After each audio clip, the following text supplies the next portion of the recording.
Philly Fingers here, discussing when to stop playing and when to go back to basics. I want to show you this example of what just happened to me recently, where I was first going to practice by just breaking a set of balls and trying to run out.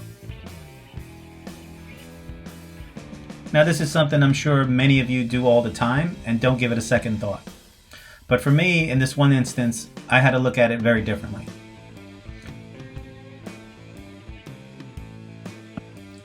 With the balls now spread, I go through my usual routine of looking at the pattern and trying to see what ball do I want to start with.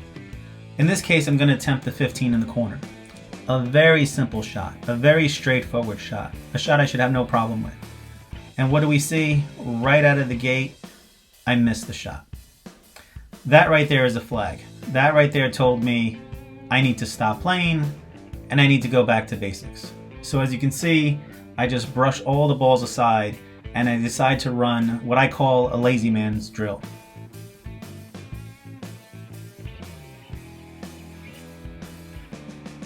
Now in this drill, what I do is I just take a ball, put it up table, take the cue ball, and I just practice going back to basics, lining up my shot, and just pocketing the ball in the corner.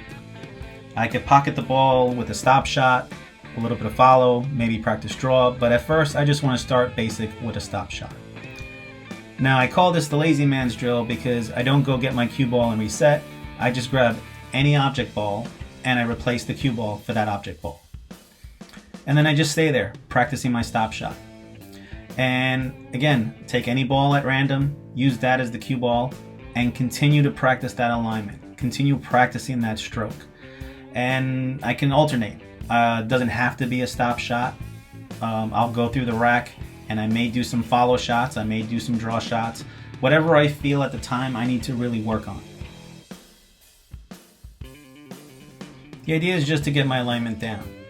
And since no one's perfect, every once in a while, as you see here, I may miss a shot. But I never stop. You just grab another ball, you set it right back up, and you continue.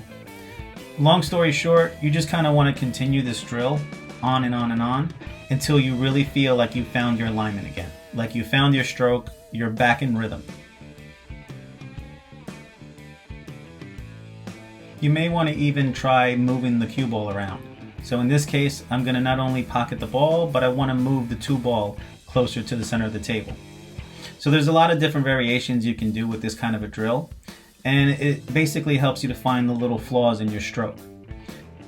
As I go through the rack, I start to notice little things, whether it's about the placement, whether it's about the stroke itself, could be my stance, could be my eye pattern. Am I looking at the cue ball versus the object ball? There's so many different factors that this lets me then reassess and get a new sense of, am I slipping and regressing back to doing something that I shouldn't, and staying focused on working in the proper procedure. I also recommend when you're doing this, if possible, to videotape yourself.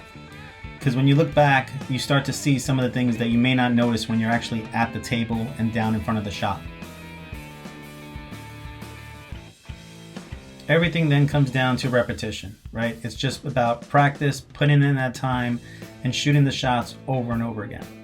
Here I'm going to practice my follow shot. I want to make sure that I'm following a ball directly into the pocket. And then in some cases, I want to even practice my bank shots. So now with that two that I missed earlier, I'm just going to practice banking. And lastly, I recommend doing this from all corners of the table. So where you saw me shoot from one side, I also go around the entire table and I want to do the same drill on all four corners of the table. I don't want to get too accustomed to only one view, one angle, one position. Depending on if you're righty or lefty, you also want to switch sides, right? You want to try both sides.